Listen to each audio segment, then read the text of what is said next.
Dental implant సంబంధించిన ఈ series of వీడియోస్లో మనది ఇది సెకండ్ వీడియో. ఒకవేళ డెంటల్ ఇంప్లాంట్ అంటే ఏంటి అని తెలుసుకోవాలనుకుంటే మన ఈ సిరీస్ ఆఫ్ వీడియోలో ఫస్ట్ వీడియో చూడండి. ఈ వీడియోలో నేను మీకు డెంటల్ ఇంప్లాంట్ వేసే ముందు ఏ విధంగా అనస్థీషియా ఇస్తారు, ఏ విధంగా ఉంటుంది రికవరీ, డ్యూరేషన్ ఆఫ్ టైము, ఇదంతా చెప్పబోతున్నాను. వేరే డెంటల్ ట్రీట్మెంట్స్ అంటే టూత్ రూట్ కెనాల్ కానీ లేకపోతే టూత్ రిమూవల్ కానీ ఇంకేదైతే ట్రీట్మెంట్స్కి సంబంధించి ఒక చక్కటి లోకల్ ఎనస్థీషియా ఇచ్చి మనం అయితే ట్రీట్మెంట్ చేసుకుంటామో అదే విధంగా మినిమల్ లోకల్ ఎనస్థీషియా ఇచ్చేసి మన డెంటల్ ఇంప్లాంట్ ప్లేస్ చేయడం జరుగుతుంది.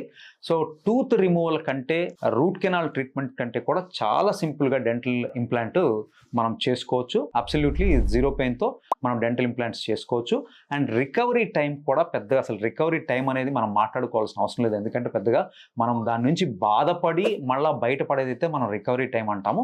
సో ఇక్కడ బాధపడేది ఏమి ఉండదు, absolutely 0 pain. And A age group అయినా సరే, అది చిన్నవాళ్ళు కావచ్చు, 17, 18, 19 ఏళ్ళ వాళ్ళు కావచ్చు, మిడిల్ ఏజ్ కావచ్చు, 80, 86, 87, 88 వాళ్ళు కూడా మన దగ్గర ఎంతోమంది పేషెంట్స్ వేయించుకున్నారు. వీళ్ళందరికీ కూడా more or less 90-95% recovery time అదంతా ఏమి ఉండదు, absolutely painless. They are all happy patients. Further series of implant అంటే ఫర్దర్గా ఏ ఇంప్లాంట్లో ఎన్ని రకాలు ఉన్నాయి, మనకి తీసి పెట్టుకునే పన్ను మంచిదా, లేకపోతే డెంచర్ మంచిదా, ఇంప్లాంట్ మంచిదా, ఫిక్స్డ్ డెంచర్ మంచిదా, అది ఫర్దర్ వీడియోస్లో మాట్లాడుకుందాం. Stay tune.